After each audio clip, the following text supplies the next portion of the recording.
Shalom Aleichem, Erev Tov, good evening. This is definitely our final class in the series. I am just praying that it is not our final class together because B'ezrat Hashem, I'm looking forward to many opportunities of learning together with you. I had the zechut of meeting a beautiful couple. I think I see them on Zoom here in my Kehillat for Purim. I want to wish them a mazal tov to David and to Natalie, who, from what I understand, are part of Ibn Sefarad in Mexico. And I asked my forgiveness. I didn't let them come in person, but we're as close as we can be on Zoom. B'ezrat Hashem yitbarach. Tonight's shiur is dedicated to something that you might think would not interfere so much in the lives of a Beit HaMikdash titled Ibn Sefarad.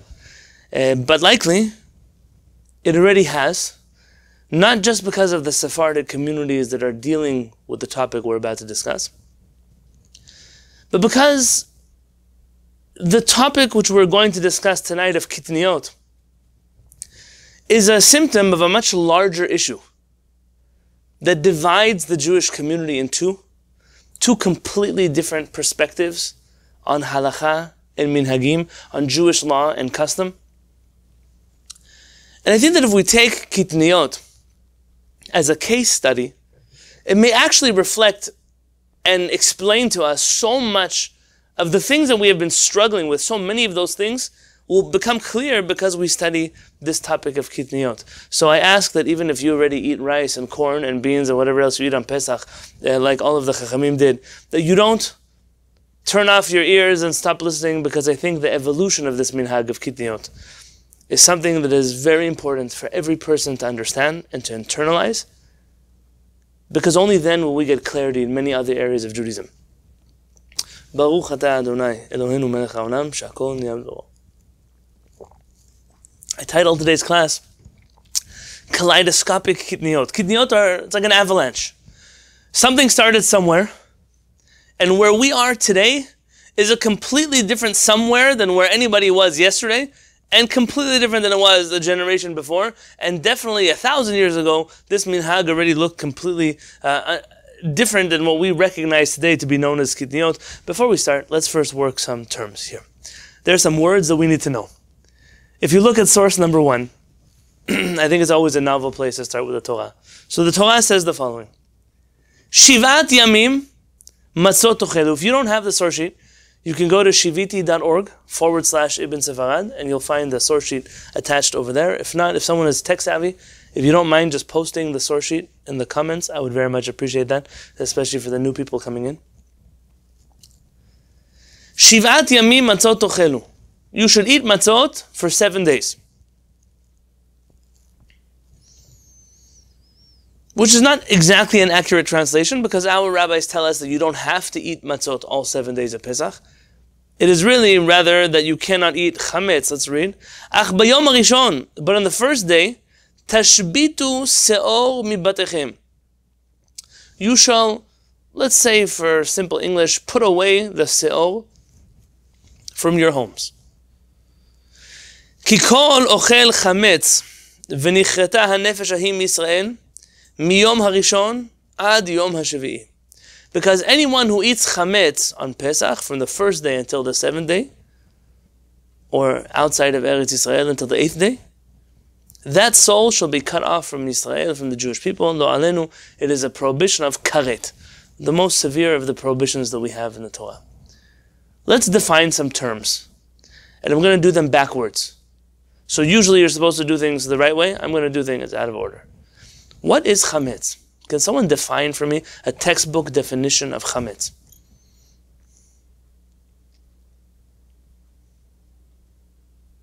Any flour that's come into contact with water and remains so for 18 minutes or something like that. Okay, so Yochanan, you're 95% there, but you're an attorney. I expect a little more diuk from you. Not any flour, because you have potato flour and cassava flour. What kind of flour? Any of the 5 species. Very good. So any of the flour from the 5 grains, we're going to discuss what those are in just a couple of minutes. But any flour from the 5 prohibited grains on, not the 5 prohibited grains, but the 5 grains that our Chachamim identify as grains, if they are come in contact with water, and it doesn't have to be in flour form, it could also be in the grain form. If they come in contact with water for longer than a certain amount of time. It seems to be the shiur that we are using today, the number we're using today. I'm not telling you that it's not without controversy, but that number is 18 minutes from when the water comes in contact with the grain. That becomes chametz. The word chametz literally means, what root does it share with what other words? Chometz. Okay, chometz, that's right. Chometz has the same root. Why? What's the word that's the root here? Chet mem tzadi, chamutz, right? Something sour, when something ferments, it starts to rise. That is the word here, chametz. So tell me then, what is the word? What is the word se'o? Se'o.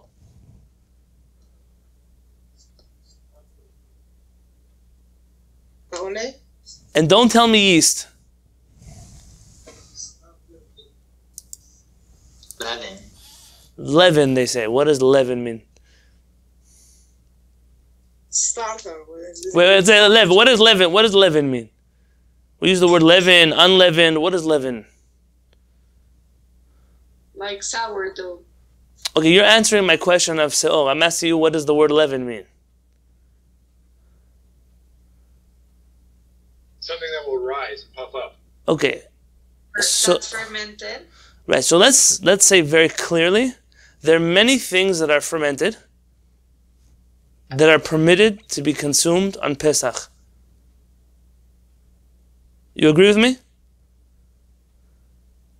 Give me an example. Yes. Yeah. Give me an example. Pickle. Sauerkraut. Okay, kraut, cheese. How about I'll tell you one more. Tell me a mitzvah. There's a mitzvah of something fermented you have to have on Pesach. Wine. Wine. It's very important not to use words like leaven, fermented. All of these words are going to mislead people in the understanding of halakha. Simply use the Hebrew word and tell people that the English word or the Spanish word simply doesn't contain the right parameters that you would need in halakha. Se'o is, as you said, it's a starter dough.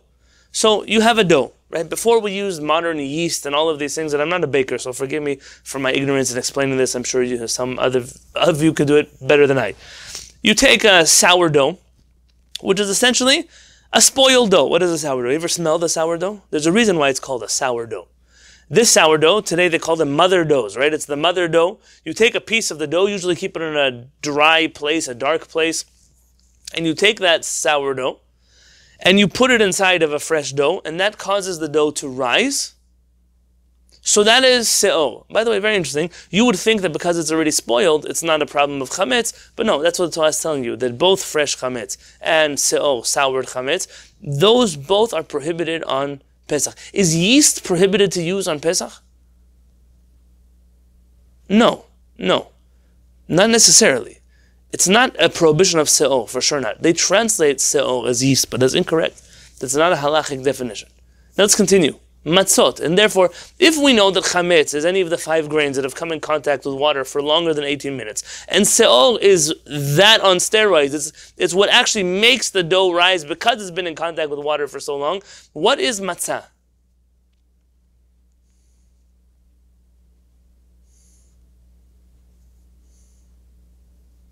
Not all at once. I'm sure you all know what are matzot. Hopefully you know what are matzot.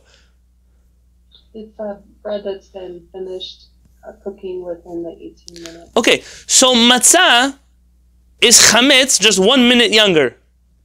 Right? Matzah is flour with water that has not been given a chance to hit the 18-minute mark. The difference between chametz and matzah is minuscule. That's time for drashot for another time. But that is the definition of matzah. I'm not going to give you a shiur now on crackers and whether crackers are matzot. If you want to join me in San Diego on Sunday, we're baking soft matzot in the original Sephardic style. If you'd like to join us here, we bake every year. This year it's coming out on Sunday. You're all invited to be with me and see what a real matzah looks like. Not a cracker that you dip in your salsa or guacamole. And that's not a matzah. So now, we have 3 words. Chametz, se'o, matzah. What is prohibited on Pesach? Chametz and se'o. What is permitted on Pesach? Everything else. What about a grain? If I want to eat a grain on Pesach, then it has to fall into the category of matzah. Something which was in contact with water, but was finished cooking before it hit the 18-minute mark. Are grains or flour prohibited on Pesach? Are they chametz on Pesach?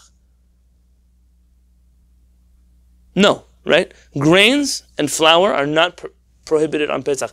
Can you keep flour in your house on Pesach? Sure. My grandmother used to bake matzot every single morning of Pesach.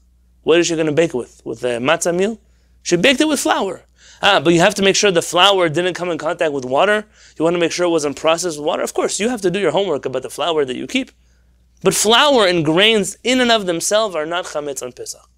Now that we know that, let's go to the Gemara. Start with the Mishnah on source 2. The Mishnah in Masechet Pesachim says, Elu devarim she'adam yotze bahen yedei chovato bepesach. These are things that a person can fulfill their matzah obligation with on Pesach. So, I have to eat matzah by the Seder Pesach. What can matzah be made out of? You go today to the store, and they have gluten-free matzot made out of potato flour. Can I eat a matzah made out of potato flour on Pesach? Yes. Can I fulfill my obligation with it for the Seder? No, because it's not really a matzah. It's not a matzah, okay? It doesn't hit the legal definition of a matzah. So what can I use for my matzot? I'm only going to translate 2. The other 3, I'm going to let you break your head over them. Bechitim, with wheat. Bisaorim, with barley. And they translate chusmin and shifon and shibol shual as spelt rye and oats. That is a matter of much debate. I'm not sticking my head in that right now. I want to stay away. So what can you make matzah out of? At the very least, out of wheat and barley. Any of the 5 grains can be made into matzah. That also means that any of those 5 grains could become chametz. Anything that is not in this category cannot be used for matzah. And anything that is not in this category also cannot be considered chametz. Very good. It's very simple. So if it can become matzah, it can become chametz. If it cannot become matzah, it cannot become chametz. And that's all you need to know. Really, I can end my shiur right now. There's nothing else that you need to know. Before I go any further, can someone tell me, what are kitniyot? I'm going to push you hard, so you can answer, and I'm still going to keep pushing you. Legumes. Okay, legumes. So they say, like, what are those?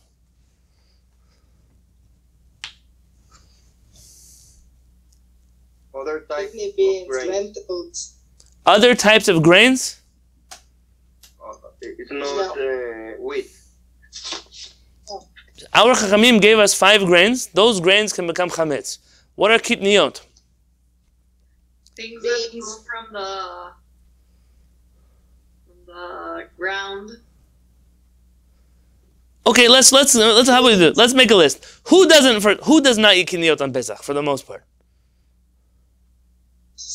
Ashkenazi. Ashkenazim, for the most part. There are Sfaradim who also don't eat kitniyot. I know that. You don't have to feel special. I know that there are Sfaradim like that, of course. But tell me, what are the kitniyot? So beans, I heard. What else? Lentils. What? Batzubi. Those are beans. What else? Corn. What else? Quinoa.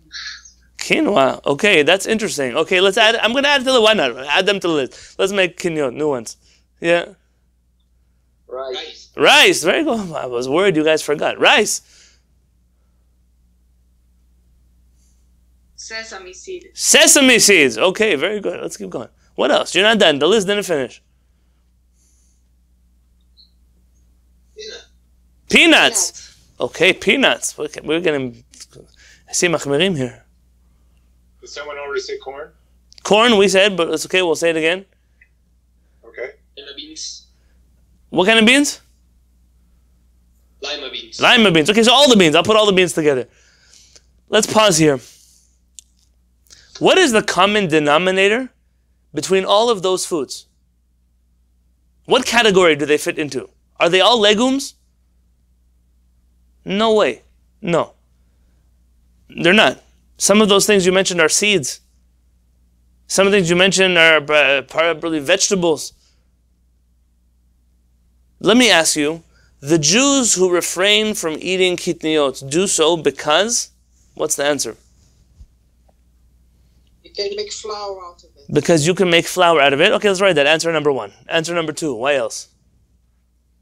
They used to make the sacks of the grains. Okay, because you might use a sack that has wheat flour for beans, and then the beans now supposedly would have a problem of chametz. Okay, what else? Because they didn't eat it generations ago. Because they didn't eat it generations ago. Can you have a minhag about something you don't eat? But can I make a minhag about a food that wasn't discovered yet? You shouldn't. No, the definition of a minhag is something that used to be done. If it didn't used to be done, there can't possibly be minhag. Okay, keep going. What else?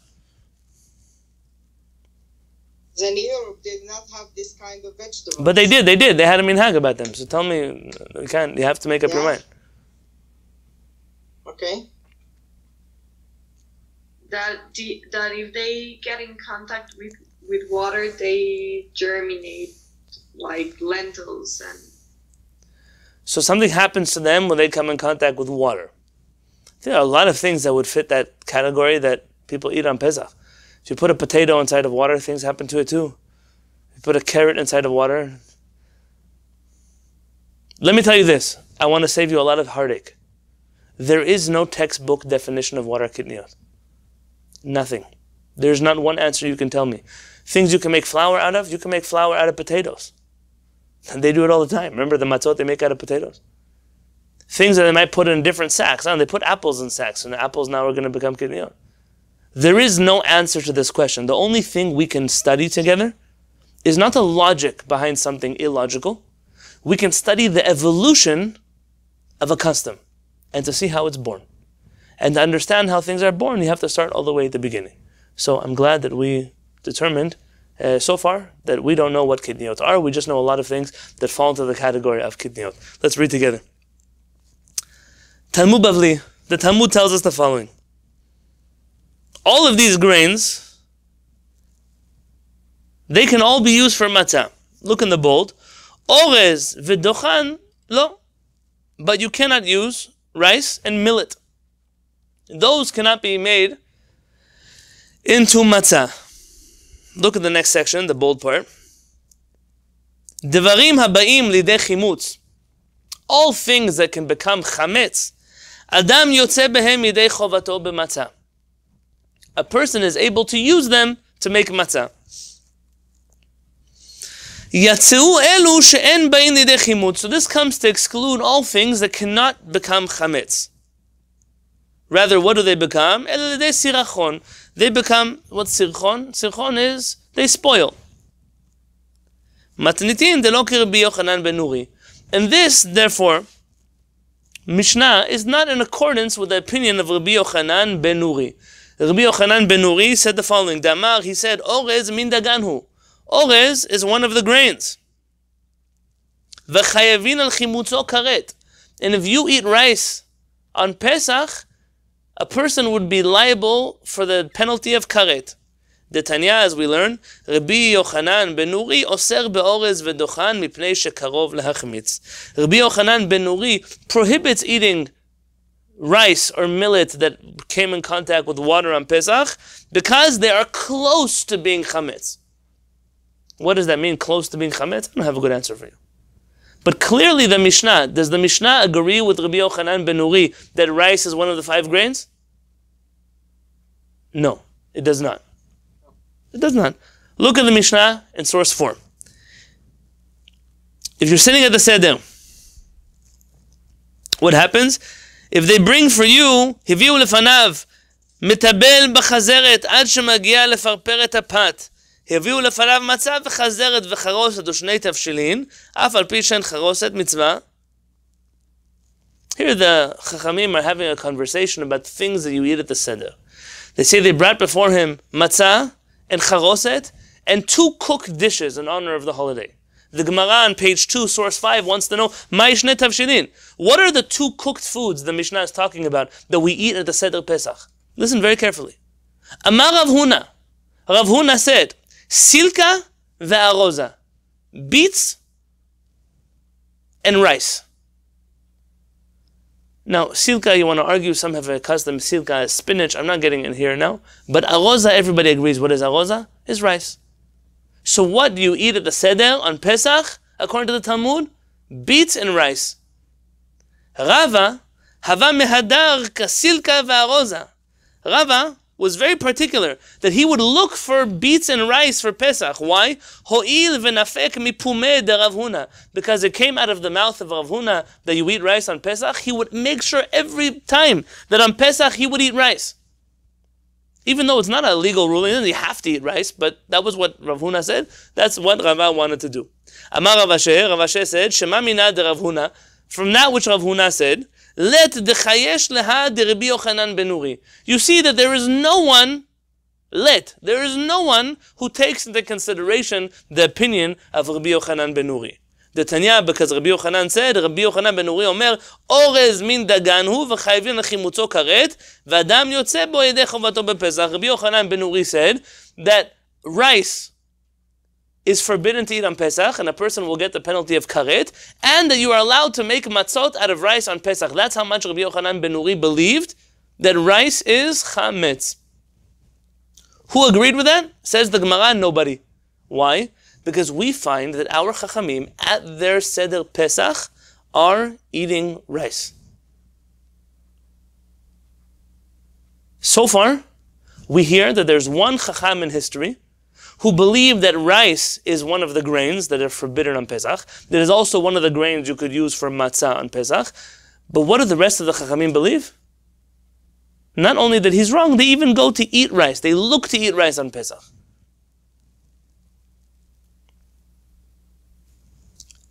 And then comes Rabbeinu HaRambam. The Rambam in source 6 codifies this halakha. En isur mishum chametz bepesach, ela chameshet minei dagan bilvad. The only things that are prohibited because of chametz on Pesach are the 5 grains that were mentioned in the Torah. Aside from that, by our Chachamim from the Torah. Aside from that, what about other things? Let's keep reading. Aval kitniyot, but legumes. And it's not legumes. Kitniyot are their own word. Kagon, like orez and rice, v'dochan, ufulim, v'adashim, and beans and lentils and all these things. V'chayotze behen, en behem mishum chametz. They do not become chametz. Ela afilu lash kemach orez. Even if you make rice, flour, v'chayotze bo berotchin, and you knead it as a dough and you cook it in hot, v'chisahu bivgadim ad shlitapeach mo batzek shechmitz, until it rises and becomes like a dough, a real dough that became chametz. Harei ze mutar ba'achila. It is permissible to eat this on Pesach. She'en ze chimutz ela serachon, because this is not chimutz. This is serachon. It is not, I'm going to use a word, it didn't rise, rather it's spoiled. Rice that became, have you ever smelled spoiled rice before? It's a terrifying smell. It mamash, like somebody died in the house. Yes, rice doesn't become chametz. Rice simply spoils. That's what happens when it rises. And therefore the Rambam tells us, like the Mishnah, like the Talmud, that if it's not one of the 5 grains, you cannot use it for matzah, and you're allowed to eat it on Pesach. So, life is simple. There's nothing else you need to know. Really, I should end the shiur here, and you know everything you need to know about Kitniyot. There was a rabbi in the Talmud who believed that rice was not allowed to be eaten on Pesach. Nobody ruled like him, and the Rambam also, in his book of Halachot, didn't even take that opinion into consideration. But life can never be so simple. If life was simple, then we wouldn't be Jewish. And so in steps source number 7. By the way, if anyone needs to interrupt me at any point because there's something that I didn't explain properly or it's holding you back from understanding what we're learning, please don't be shy. If it's something that can wait until the end, a general question, then I'm going to be here at the end for as long as you want. Source 7. Rabbeinu Manoach. Rabbeinu Manoach, and I put here for you in parentheses under every book, the place and the time in which this Chacham lived. So you can watch as the custom evolves. So we're in 13th century France. Katuv b'Sefer HaMinhagot. It is written in the book of Minhagim, says Rabbeinu Manoach. V'nahagu kol ha'olam. The whole world has a minhag. This is very important for you to know. It's very common among Ashkenazi Chachamim to view themselves as the center of the universe. When they say the whole world feels a certain way, they mean all of the people they know. All of the Chachamim, that means all of the rabbis who live in this town. Not even a city, it's a town. So here, Na'agu kol ha'olam, everybody in the world has a minhag. Shelo lechol zironim bePesach, not to eat seeds on Pesach. Mipnei shehen machmitzim, because they become chametz. V'al ken nikraim chitzmi, and that's why they call them chitzmi. V'lo mistaber lomar sheyeh minhag talui b'isur klal. But it's not normal to think that it's not logical to assume that this minhag is because of some halachic problem. She'en b'shum kitniyot ba'olam shum chimutz. Because there is no real problem of chametz when it relates to kitniyot. Ela mipnei she'en tzarich lechol kitniyot b'moed. So what's the reason why Ashkenazi Jews don't eat kitniyot on Pesach? It's not because there's a halachic problem. Says Rabbeinu Manoach, everybody knows there's no halachic problem with eating kitniyot on Pesach. So what's the problem? Because you don't have to eat these things on Pesach. Shari katuv, it says, v'samachta b'chagecha. You should be happy in your holiday. V'en simcha b'achilat tafshil kitniyot. And the eating of these types of foods, of kitniyot, don't make a person happy. How come nobody told me this reason? Because the first time that we find kitniyot mentioned anywhere in halachic literature, nobody gives any of the reasons you mentioned. The reason given, kitniyot is not a food that makes people happy. You should be happy on Pesach, so don't eat these foods on Pesach. Ve'en safek, there's no doubt, she'im ratza lechol zironim bePesach, that if a person wanted to eat kitniyot on Pesach, v'chayotze bo b'shar minei kitniyot, mutar, that it's allowed. Ve'en bezeh chashash isur klal. And there is no even a doubt of a prohibition involved here at all. Nothing. Afal piken, shena'agu, דהאמרים בירושלמי, מקום שנהגו כל דבר שמותר וטועה בו באיסור, נשאל ומתירינו. So what about the fact that it became the custom already, that nobody eats it? He said, we already learned in Talmud Yerushalmi that a custom that is permitted, but people think it's not allowed, now when they realize it is allowed, all they have to do is do a hatarat and darim, and they can eat that food. So Rabbeinu Manoach says, the reason for minhag kitniyot is because this food is not such an important food. And it doesn't make anybody happy to eat this on Pesach. And if a person wanted to, they're more than welcome to do so. There is no minhag prohibiting a person to do so. Now this is very important. One, because the reason given is fascinating. Imagine telling a Sephardic Jew, imagine from Iran, that rice is not a food you eat on a holiday. What do you mean? Rice is a food, it's a food you eat every day. What do you mean a holiday? Every day. Imagine going to tell somebody that, imagine telling somebody in Mexico that rice and beans and corn and all of these foods, why do you have to eat them on Pesach? That's bad food. Come on, eat them on a different day. You can imagine, you have to live in a very particular place to feel this way. There's a man in my community, a very healthy person. He once moved to a very religious community out somewhere in America, I don't want to tell you where. And when he came to the rabbi, he said, Rabbi, I'm very careful. I eat very little. And the things that I eat is a little bit of rice, a little bit of quinoa, a little bit of salmon. I don't eat much more than that. The rabbi said, well, it's time you learn how to eat like a mensch. It's time you learn how to eat like a human being, not like an animal. Birds eat those kind of things. Human beings. That's a ridiculous thing. Only if you live in a certain place can you speak like that. But of course, my question on this source, V'samachta b'chagecha, who knows their Torah well? Which holiday does it say V'samachta b'chagecha?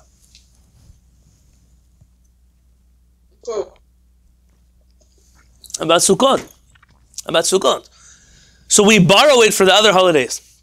Also, you should be happy in all the holidays. But why does nobody have a minhag that you cannot eat kitniyot on Sukkot? I shouldn't give them ideas. I'm afraid that soon they're going to announce it's a new minhag. We don't eat kitniyot on Sukkot either. And then all Ashkenazim are going to die of hunger by the time Chanukah rolls around. So, just an idea. It's a good one. Rabbi Yitzchak of Korbin, who lived in France, he's otherwise known as the Smak, Sefer Mitzvot Katan. He says, Al kitniyot, Raboteinu nohagim behem isur shelo laochlam bepesach klal. Our rabbis have a custom not to eat kitniyot at all. Nohagim behem isur. This is already a different language. They treat it as prohibited. Davar shenohagim bo haolam isur mimei chachamim hakadmonim. This is something that the whole world considers prohibited from the days of our early chachamim. Which early chachamim? Literally, the first time we hear about this prohibition is the 13th century in France. Which earlier chachamim? How come they didn't tell us anything? What are their names? Who? Who said? The Rambam? He doesn't talk about this. He says mutar. The Talmud? They rule against Rabbi Yochanan ben Uri. Who are you talking about? But he continues. ולכן נראה לקיים המנהג ולאסור כל הקטניות בפסח. And therefore we have to uphold this custom and prohibit all of the Kitniyot on Pesach. ולא מחמת חימות עצמו, and not because they can become chametz. כי טעות הוא לומר כן. It's a mistake to think that Kitniyot can become chametz, says the Smak. אלא מטעם גזרה הוא. It's because of a gezerah, a decree, a rabbinic decree. What's the decree? Who? For what reason? Listen. דכיוון דקטניות מעשה קדרה הוא, because you cook kitniyot in a pot, ודגן נמה מעשה קדרה הוא, and you also cook grains in a pot, יהבי שרינן kitniyot, אולי עתי להחלופה. If we let people eat kitniyot in a pot, maybe they'll come to eat grains that are also cooked in a pot. וגם מידי דמתגנן דהו כמו ה' מינים, וגם יש מקומות שרגילים לעשות מהם פת כמו ה' המינים. There are people who make bread out of kitniyot, like they make out of the 5 grains. ולכן עתי להחלופה לאותן שאינם בני תורה. Those who are not bnei Torah, again another very presumptuous term, those who are not Torah learners, those people will come to make a mistake and eat chametz on Pesach because they see people eating kitniyot on Pesach, because they can make bread out of it on Pesach. And everybody will fall apart. And because of that, we have to uphold this because of a gezerah, a decree. So it's not even a century. And already we're using words like isul, prohibition, kadmonim, an ancient one. We're using words like gezerah, a decree. For what reason? Because maybe people will come to be confused and they will eat chametz on Pesach, chas v'shalom. And he says in source 9, there's a Haggah, there's a note in the Smak. There's a Muri Rabbi Chiel, my rabbi Rabbi Chiel in France. He used to eat this white bean. Maybe it's fava, I don't know what you would call this. And he said that the great rabbis used to eat this also. Mihu, nonetheless, it's very difficult to permit something that the whole world prohibits based on the teachings of the ancient rabbis. So here you have Rabbi Chiel, his rabbi, who used to eat this kind of kitniyot on Pesach. And he says he heard this from the giants before him. And the long is no, but we can't permit it because it's a custom that everybody already does, and the great ancient rabbis used to do it. So which is it? They ate it or they didn't eat it? But let's continue. We're not done. In source 10, there was a rabbi in Vienna, Austria, in the 13th century, Rabbi Yitzchak ben Moshe. He wrote a famous book called the Or Zarua. The Or Zarua writes the following. Haminhag shenahagu avotenu, source 10, on page 3. The custom that our forefathers had not to eat kitniyot on Pesach, machamat ta'ut. It was born out of a mistake. There was a mistake. Somewhere along the line, someone made a mistake. It's not correct. You don't have to keep this custom. So now you find in Austria, the Or Zarua, the major poskim, says this custom, yes, it exists, but it's a mistake. You don't have to do mistaken customs. So we went from, it's because it's not important enough in the holiday, to it's a gzerah from the early ancient rabbis, to now it's a mistake that was started somewhere, and you should know that the history of it is a mistake. Source 11. Along comes Germany in the 13th century. There's a Chacham, it's called the Mordechai. That's how they know him, Rabbi Mordechai ben Hillel. He writes the following. כתב בשם רבנו יצחק מקורביל בספר סמ"ק, קטניות כגנפולים ועדשים, יש נוהגים בהם איסור מלאוכלם בפסח. There are some rabbis who prohibit eating of קטניות, וכן היה נוהג רבנו שמואל מעברה, and Rabbeinu Shemuel had that custom. Aval Rabbeinu Yechiel u'shar gdolim, and Rabbeinu Yechiel and the other great rabbis, hayu nohagim behem heter, they would eat them on Pesach. וקשה מאוד הדבר להתיר כיוון שהאחים נהגו בהם איסור ולא משום חימוץ נהגו לאסור. He said, and it's very hard to permit kitniyot, even though the great rabbis ate them, but it's not because of chametz. שהרי אפילו תינוקות של בית רבן יודעים, because even the babies in the yeshivot, in the schools, the little children, they know שאינם באים לידי חימוץ אלא 5 מיני דגן בלבד, that only the 5 grains can become chametz. ולא יטעה בזה שום אדם, לא יטעה בזה, no person will make a mistake about this. And then he gives all the reasons that we heard before. אלא כיוון שהדגן מעשה גדרה הוא וכן הכיוון מעשה גדרה, because they're both foods that are cooked in pots, גזרו על בישול קטניות משום בישול דגן. There was a rabbinic gezerah. We don't know from who, we don't know from where, we don't know which bedin. But there was a rabbinic gezerah that prohibited eating kitniyot because you cook them just like you cook grains. ועוד, and also שפעמים תבואה מעורבת בהם ואי אפשר לבררם יפה.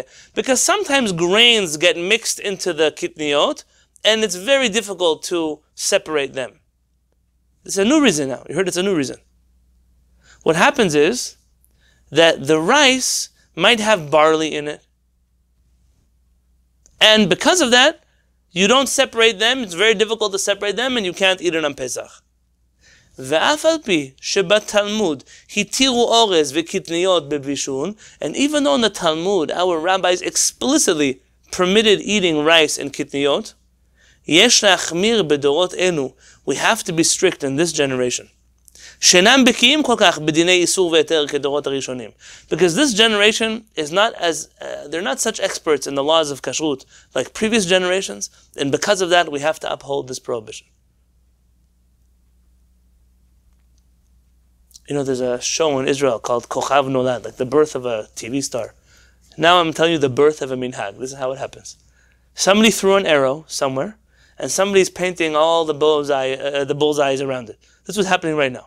We're trying to come up with a reason for something that we know is a mistake. How do we know it's a mistake? Because it goes against the Talmud. It's not found in the Torah. But let's continue. 12. Rabbeinu Yerucham. Rabbeinu Yerucham has a beautiful book on halakha that's not very much printed. There's a lot of superstition surrounding the printing of Rabbeinu Yerucham's books. He was in France and Spain in the 13th and 14th century. And he writes the following. Ve'otam, those Jews, shenahagu, who had the custom, shelo le'echol orez u'minei kitniyot mevushal b'Pesach, those who had a custom not to eat rice and kitniyot on Pesach, minhag shtuthu, it is a stupid custom. It's a nonsensical custom. It's a shtut. That's what the word shtut means. Yes? Zulatim hem osim nachmir al atzmam, unless they're doing it to be strict on themselves, velo yadati lama, but I cannot fathom why not eating kitniyot has anything to do with being strict on yourself. You know, there's a chumah among some Hasidim that there's a food they don't eat on Pesach. Which is the most dangerous food to eat on Pesach?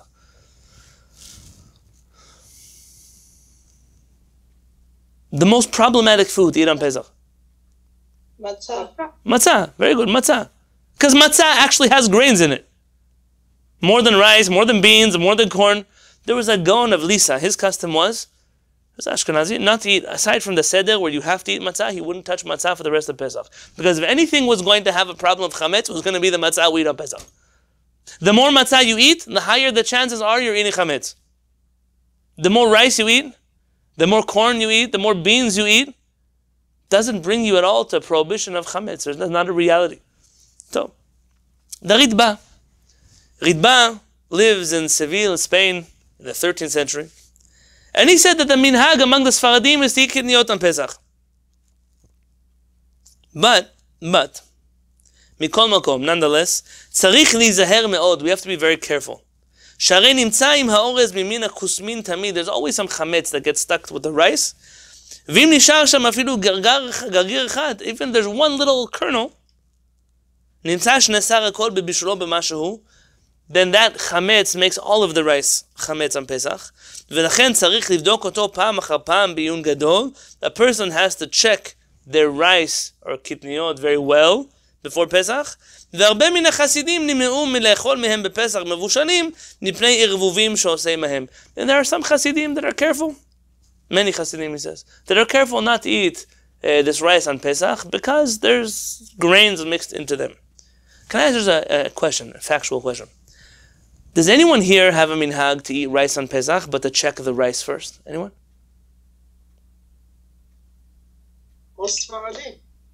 I didn't ask. I asked if anyone here has the minhag to eat rice on Pesach, then check it first.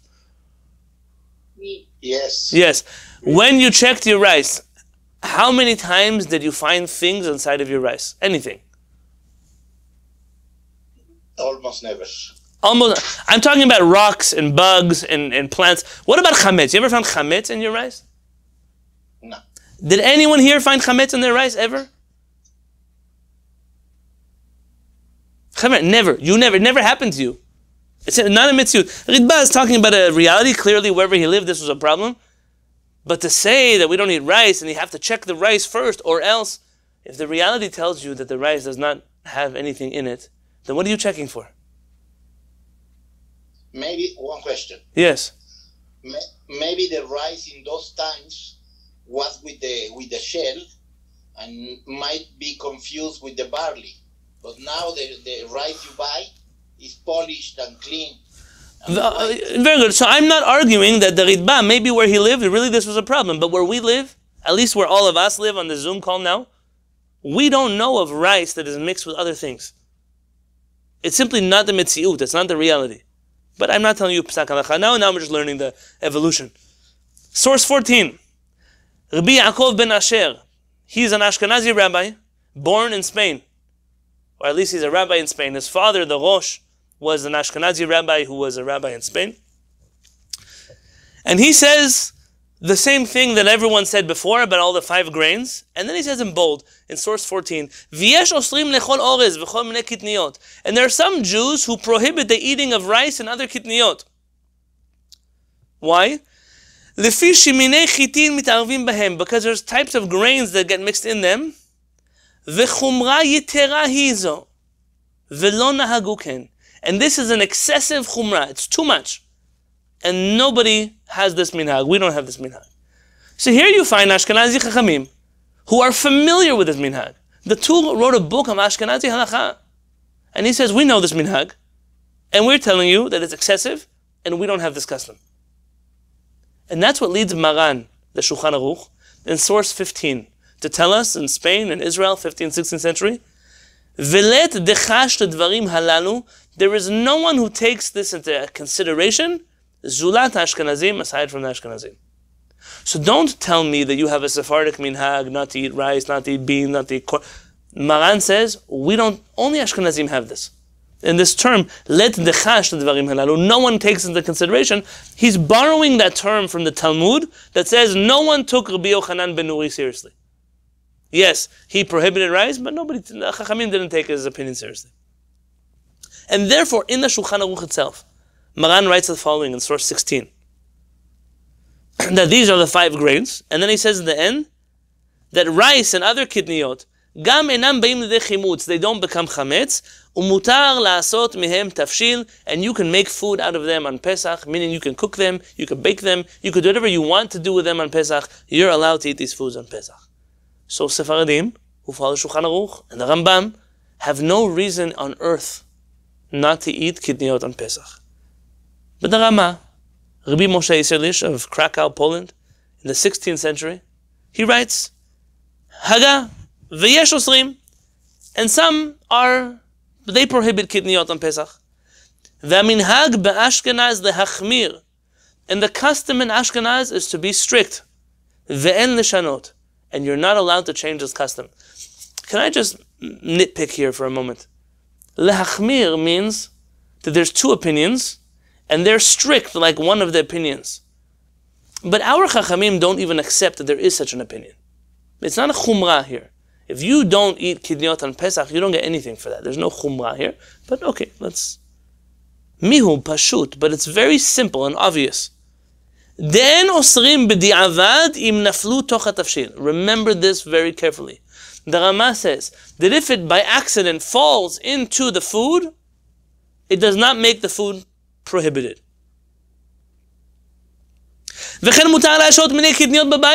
You're allowed to own Kitniyot on Pesach.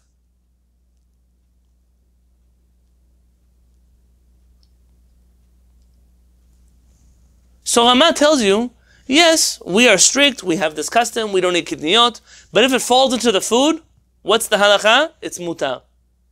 Why? Because it's not prohibited. And you're allowed to own it on Pesach.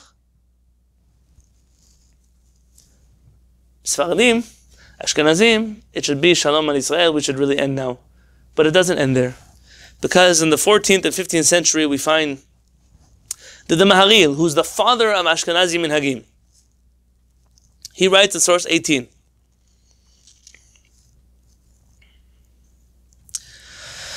Val Yomar Adam, 3 lines from the bottom, 4 lines. And a person should not say, because there's no biblical prohibition of Kitniyot, we don't have to worry.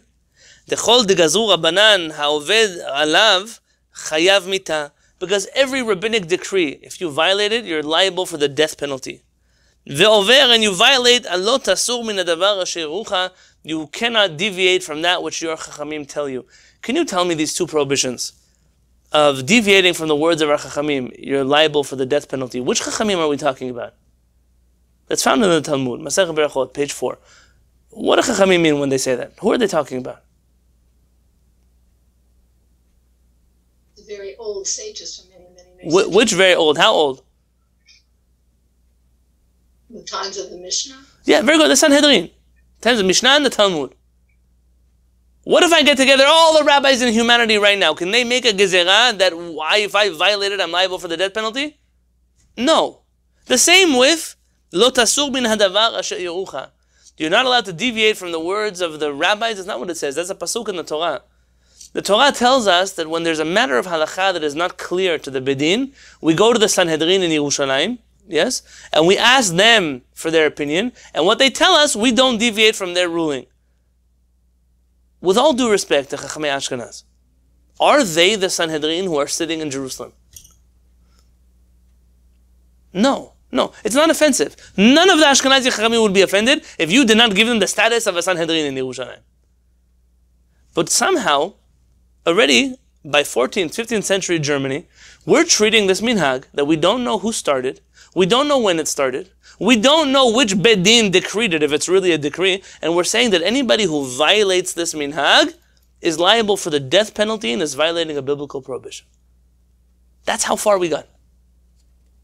But we're not even near the end. Look in source 19. So you found along the way a few Ashkenazi Chachamim who opposed this, like the Ozarua, who said this minhag is a mistake. You found the Tur, who says, no, this is an excessive minhag. We don't take this one into consideration. I don't think anyone among the Ashkenazim opposed this minhag as much as a famous Chacham, Rabbi Yaakov Imdin, otherwise known as the Ya'abetz or the Yaibetz. The Ashkenazim call him Yaibetz. Rabbi Yaakov Imdin writes the following in source 19. And I'm testifying concerning my father, the genius. Who was the father of Rabbi Yaakov Imdin? I'll help you. Ya'abetz stands for Yaakov ben Tzvi. Who's Tzvi?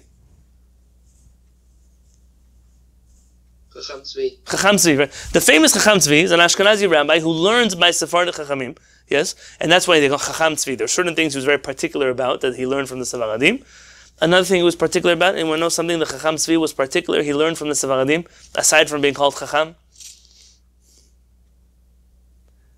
He was careful that when studying Torah, anyone know? His pronunciation of Hebrew should be accurate. Okay. In particular, to say HaKadosh Baruch Hu's name when you read it. Stop using the word Hashem. Hashem means nothing. When you're reading a pasuk, you're studying Torah, and it has Shem Hashem, say Adonai, say it. Don't be afraid. That's HaKadosh Baruch Hu. Is it saying Hashem's name in vain? No. Why is it not saying Shem Shamayim Levatana? Because you're not saying Levatana. He was very particular about it. So what did his father say? Chacham Tzvi, Kama tsar nitzta'er otot tzadik azot. How much suffering did my father suffer because of this minhag of Kitniyot? Al ken ani omer, and therefore I say, hamivatel minhag zeh shel miniat achilat Kitniyot. Anyone who can get rid of this minhag of not eating Kitniyot on Pesach, yehi chelki imo. May my portion be with him. Halevy yaskimu imadi gedolei hador, and if only the rabbis of my generation would agree with me. Says Chacham Tzvi, in Germany in the 18th century, I wish we could get rid of this minhag. Help me. My father suffered from this minhag. In source 20, he continues in his book, Shelot v'Tshuvot, Shelat Yabetz. ותמיהני על כל גאוני הדור אשר היו לפנינו שלא שמו על ליבם לדבר הזה. I'm bewildered by all of the rabbis who came before me, that they didn't pay attention לבטל מנהג ממש שאין רוב הציבור יכולים לעמוד בו. To get rid of this minhag that most of the community is not able to stand up to. They can't handle this minhag. ולא, not only that, שהיו מוסיפין ואסרו כמה מינים מפני שדומים לקטניות, כמו חרדל. Now we said we already are adding new kitniyot that are not even kitniyot, like mustard. Do you know that it's forbidden now for Ashkenazim to eat mustard? Last year somebody brought me kasher lePesach mustard with no kitniyot. What was it? It was slime with yellow food coloring. It was poisonous to eat it. And they ate it because they're not allowed to eat mustard seeds. Why the seeds? Because the seeds, they're like the kitniyot. Kmo kimel ve'anis. Kimmel, I don't know the English word for kimmel, but anis is they make arak out of it. The licorice, this one smells like black licorice. That. Now the Ashkenazim don't eat those things. They even prohibited the oil that comes out of the kitniyot.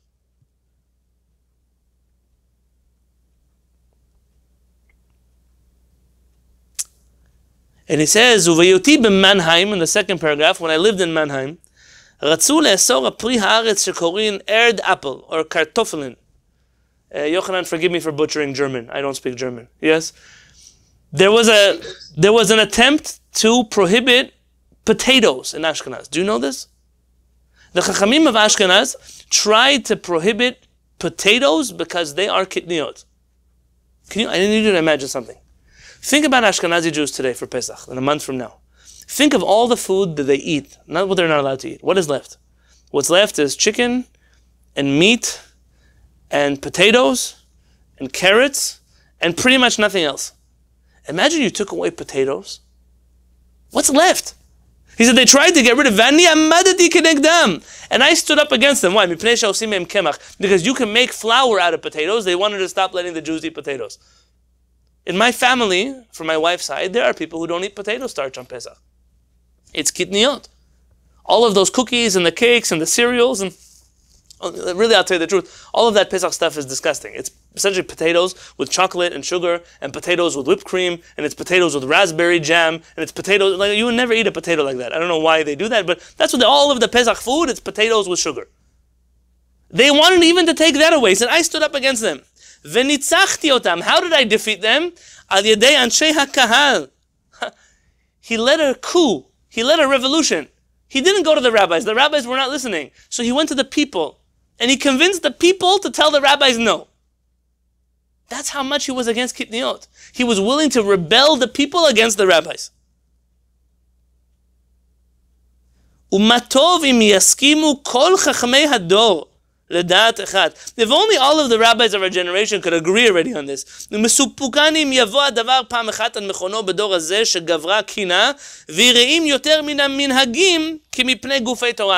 said, and I'm wondering if we'll ever live to see a generation where this minhag will go away because the zealots, the Kanaim, have taken over Judaism, the fanatics. And in our generation, they're more afraid of the minhagim than they are of the prohibitions of the Torah. How many people have I had come to my house who don't keep Shabbat, they eat nevelot utrefot, but they won't eat in my house on Pesach because I eat kitniyot? Are you out of your mind? Lighting a fire on Shabbat you don't care about, but not eating hummus because it's made from garbanzo beans, that I'm strict about. What is it worth, these minhagim? Says Chacham Tzvi, we live in a world where it probably will never get fixed because everybody wants to be more religious than everybody else. And it's the end. Rabbi Chaim Mordechai Margoliot, otherwise known as Margolius, in his book Shaar Teshuvah, he mentions the Gadol, one Chacham, Haya machmir af bekafeh. He was strict even about coffee. Why is coffee kasher lePesach? Is coffee not made from a bean? No, I know that it's not a real bean. Yeah, you and I both know that, correct? But they call it a coffee bean, no? Why coffee is not Kitniyot? They wanted to. They tried in Ashkenaz to get rid of the coffee beans. My father once gave a shiur, maybe I taught it, I don't remember. If you ever wonder why Maxwell House Coffee gives free Haggadot for Pesach, part of that has to do with an arrangement with the rabbis that they would produce Haggadot if you would not prohibit coffee for Pesach. But there was a period. They almost took away your coffee. No. Source 22. The Aruch HaShulchan, Russia, Lithuania, 18th, 19th century. And he says that even you should know even though Medina, according to the law, you're allowed to eat rice at Kitniyot on Pesach, we don't, and he mentions a whole long thing. And listen to what he writes in the bold. This prohibition, it's a prohibition from where? It's a prohibition. Because our forefathers received it in a tradition. Mishum gader medin Torah. That it's there to protect a Torah law. Which Torah law is it there to protect?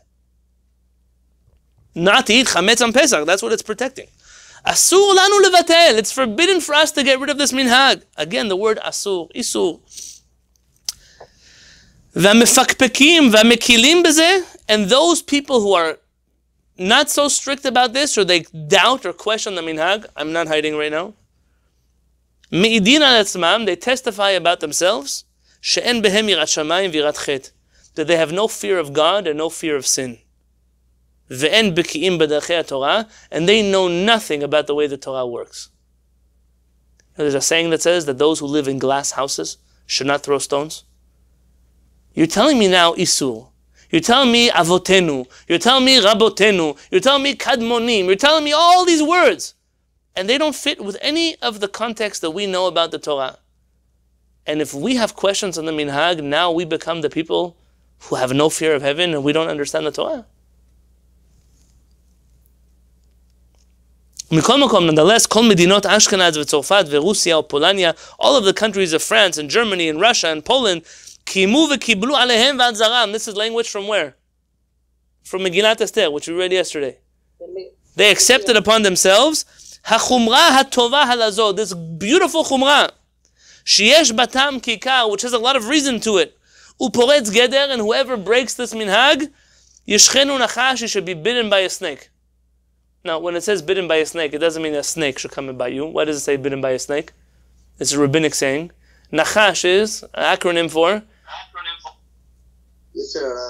For nidui, cherem, and shamta. 3 levels of excommunication. Meaning, if you break the minhag, we should take them out of the Jewish people. If I were to tell you which is the most prevalent of all the opinions, I think source 22 summarizes the way that Ashkenazi Chachamim today feel about Kitniyot. But let's go to New York City. 20th century. Rabbi Moshe Feinstein, Alav Shalom. Rabbi Moshe Feinstein was asked that word in bold in 23. Can you tell me what it says?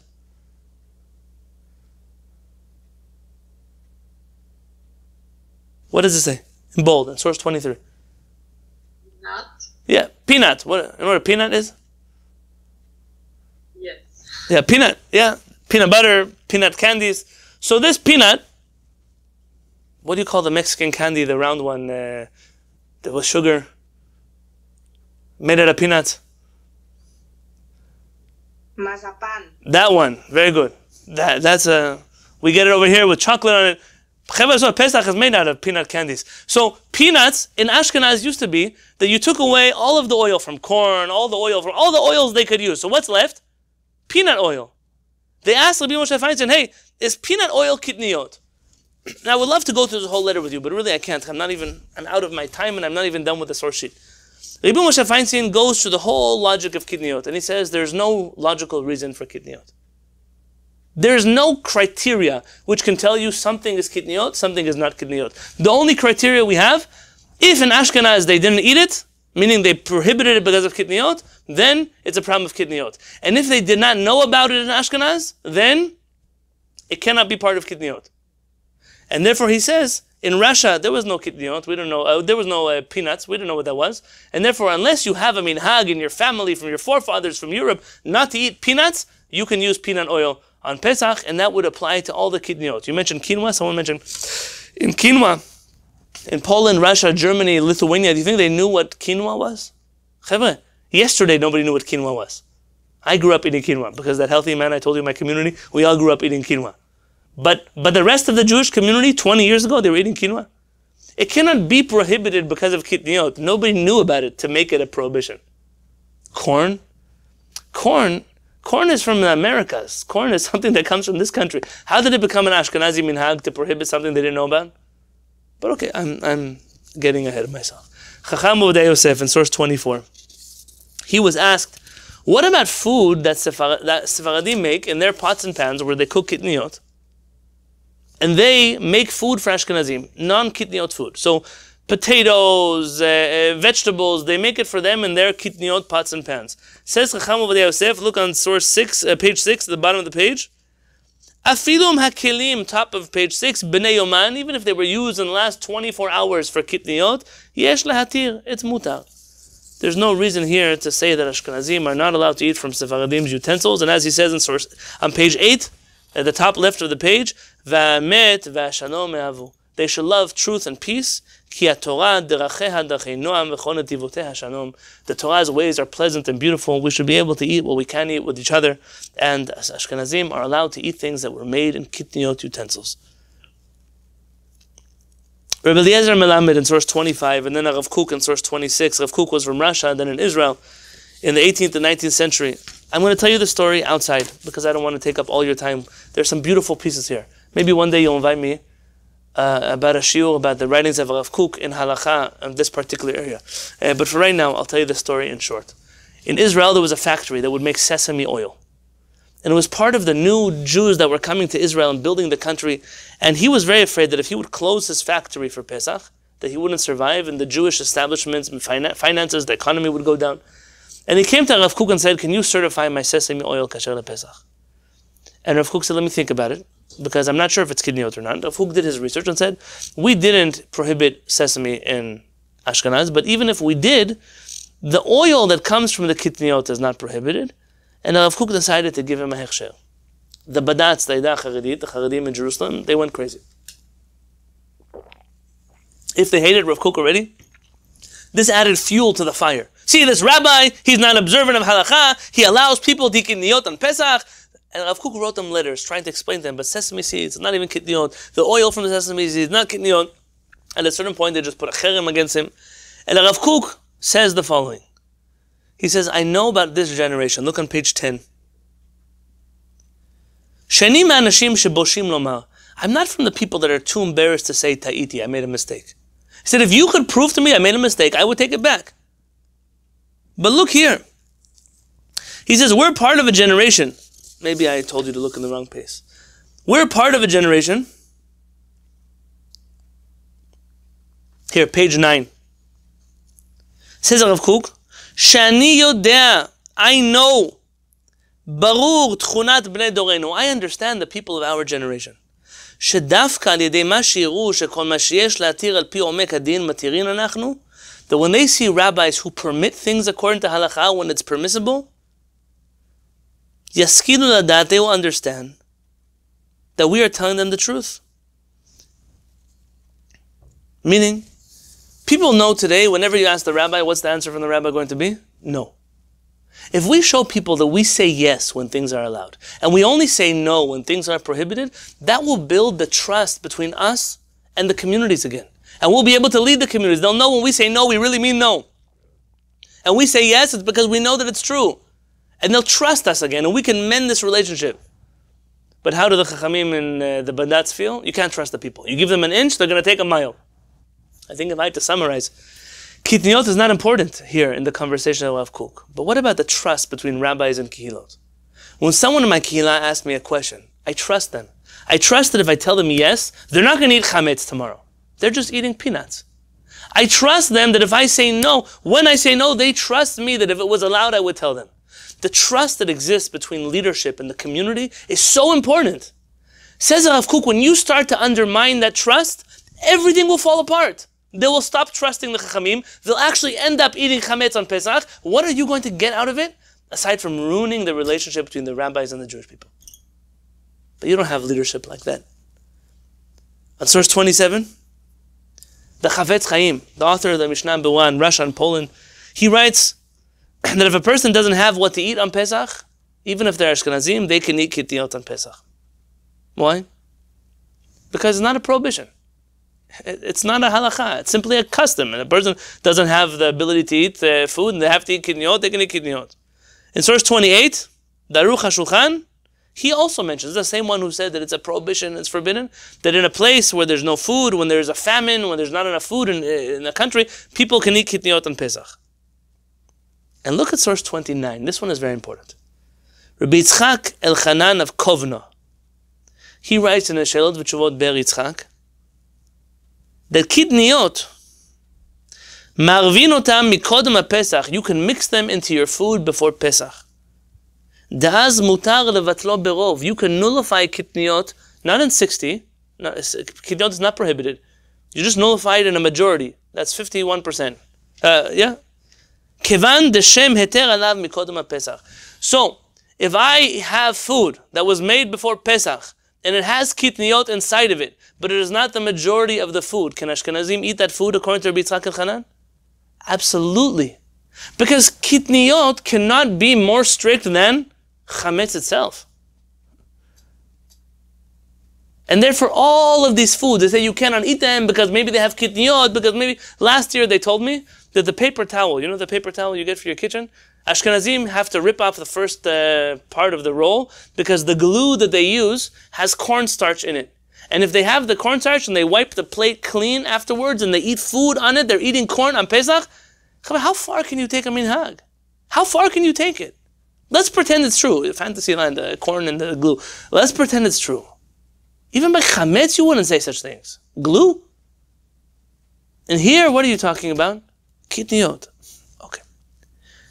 I want to read to you two last sources, and then tell you a third one outside, without reading it for you.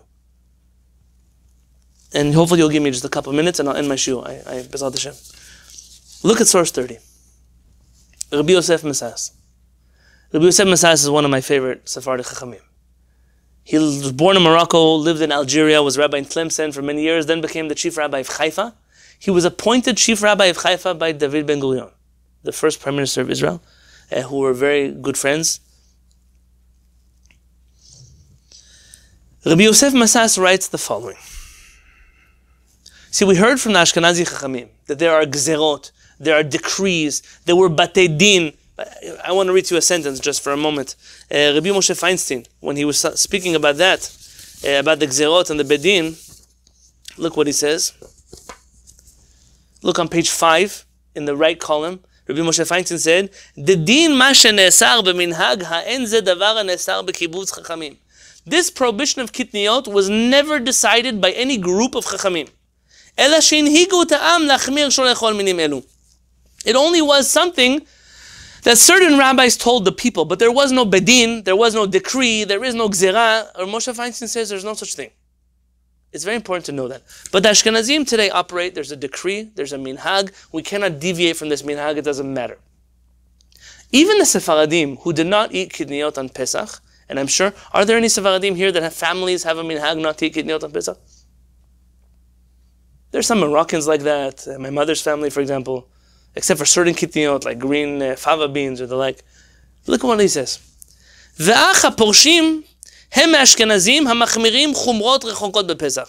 people who don't eat these things are the Ashkenazim, who have all kinds of outlandish prohibitions, customs on Pesach. Like not eating kitniyot. He calls it a chumra rechoka, a very unrealistic prohibition. They don't even eat coffee beans because maybe people will think they're kitniyot. And if you know that the Ashkenazim by Pesach have many such stringencies. I remember seeing in a book whose name I don't remember right now, that the author Chayei Adam, Rabbi Avraham Danzig, he writes, he wanted to prohibit even potatoes on Pesach. Because they become chametz.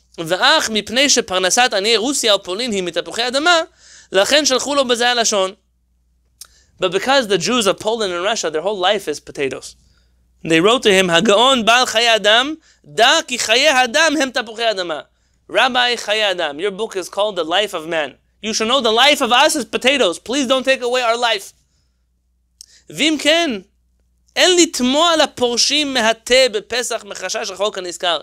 He said, don't be surprised when you hear that certain Jews don't drink tea on Pesach because maybe there's chametz in the tea bag. V'ach anana Sfaradim, we the Sfaradim, dazlinan be'emek shaveh, that our whole path in Torah is the path of balance. Hu emek hamelech, that's the way of the king. Malcho shel olam baruch hu, the king of the universe, God. Leso rak et ha'asur. Here's our way to halakha. This has nothing to do with Kitniyot. The way Sefaradim learn Torah, we prohibit that which is prohibited, ulehatir et hamutar, and we permit everything which is permissible. Ulehosif rak me'at chumrot be'ezeh dvarim yiduim, and we only add chumrot on very particular things. There are certain things, like we add a few minutes to Shabbat before Shabbat. There are things that are very important that they require a chumrah. Velo la'asot hasiyag yoter ma'ikar. But you can never make the fence bigger than the main mitzvah. Imagine if you had a house. You live in a 2-story house, and you built a wall around your house, a fence. Imagine you made the fence around your house 7 stories high. What kind of ugly house would you have? What kind of Torah do you have that is 2 stories high with a 20-foot wall? It doesn't make sense. A person has to make sure that their Torah, the walls are not taller than the Torah. And then he says on page 11, Imken, therefore, busha uchlima lachosh lechashashot rechokot ke'elu. It's an embarrassing thing to worry about all of these minhagim on Pesach. It's embarrassing. It shows that a person doesn't know Torah. It's embarrassing. And in source 31, Michtav ma'alato higiani bi'ito. I received your letter, my dear Rabbi. Odot ha'orez, regarding rice. Asher shama kevodo, you heard Sha'anachnu po Morocco, that we in Morocco asarnu oto isur gamur, that we prohibited eating rice on Pesach completely. V'tama kevodo madua, and you're wondering why. Ima, in your family they ate rice on Pesach? Maybe she had to step out. In my mother's family, they didn't eat rice on Pesach. Mamash, they don't eat rice on Pesach. As he wanted to know, how could it be that these Sephardic Jews are not eating rice on Pesach? Listen to the answer. The answer is very important. For all of the Sfaradim who have a minhag not to eat Kitniyot on Pesach, it's very important to listen to this. Shmu'a kozevet shama kevodo. You heard a false rumor about us Moroccan Jews. Ki ha'orez hitiru hetero pashut kasher katavda. It's mutar. Rice is permissible. ורק בזמן הקודם, only earlier times, נהגו בו חשש איסור מפני שהיה בו מעבר היה בא מעבר לים בספינות, עם שקי קמח, because it would come from across the sea. Where did rice come from? They didn't grow it in Morocco. Where did the rice come from? China. Okay, China. Rice can come from where else?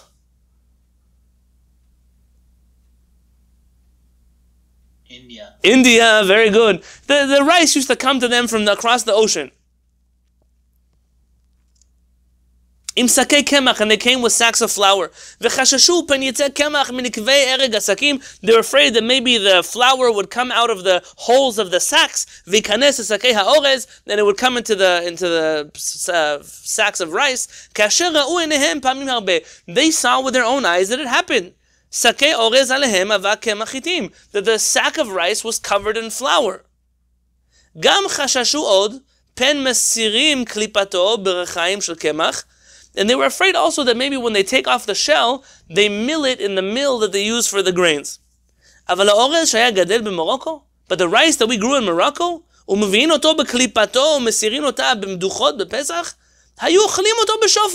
but the rice which they grew in Morocco and they used to take off the shell, they saw where it came from and it had no chametz, everybody ate it. Except for some, they're not chasidim, mitchazdim, people who pretended to be so religious. They said, well, we don't eat the one from Morocco because of the one that comes from India. But now, that all of these reasons don't exist, the rice has no problem of chametz, everyone can eat the rice. Except for some strict people, which didn't want to get rid of their minhag. Why are the Sephardim still not eating rice on Pesach? What's the reason? Says the Rabbi Yosef Masas, who's an expert psychologist, clearly in human nature. He says, "Mipnei machalat hadimayon." Because they have an illness, a sickness. The disease is the disease of an imagination. They're afraid, oh, what's going to be? What's going to happen? I'm going to eat the rice. Hashem's going to punish me. Lightning bolt. My grandmother's going to get mad at me. HaChachamim are going to hate me. All of the imagination, they're sick. They're sick. What do you want from sick people? Sick people, you have to say, Refuah Shlema, and you walk away. But you don't cater to sick people. You don't learn halachot from people that their mind is not clear. They have imagination. Okay, you understand. Machalat and Dimayon, Rabbi Yosef Masas uses it in many places. People have a lot of imagination, a lot of fear. They're afraid if they do something will happen to them. Rabotai, if you do something according to the Torah, and the Mishnah, and the Talmud, and the Rambam, and the Shulchan Aruch, and all of the Sefaradim in the world, what are you afraid something's going to happen to you on Pesach? How could it possibly be asur? It's a fact. Is there chametz? Do the Ashkenazim have what to worry about? Maybe there's chametz in the rice. I don't appreciate that people consider Ashkenazim to be stupid.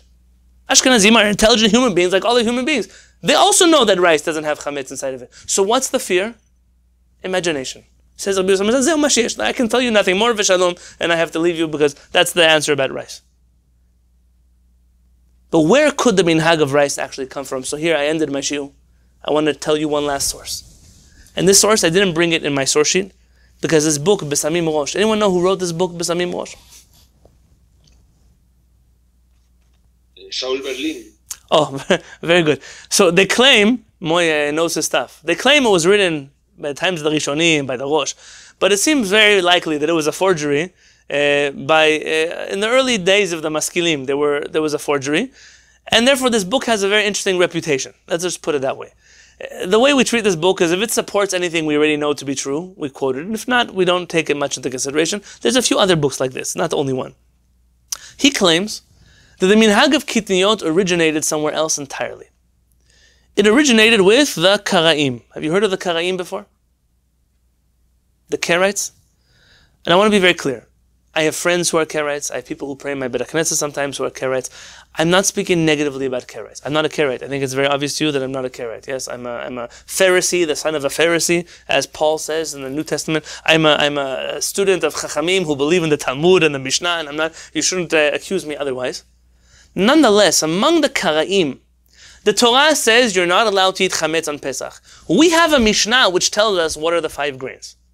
But the Karaim who don't accept the authority of the Mishnah include all kinds of other things in the category of chametz.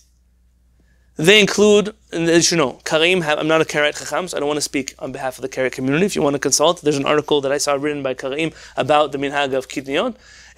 There are other things. Some eat rice, some don't eat rice, some eat beans, some don't eat beans. Many Karaim don't drink wine on Pesach because wine is chametz.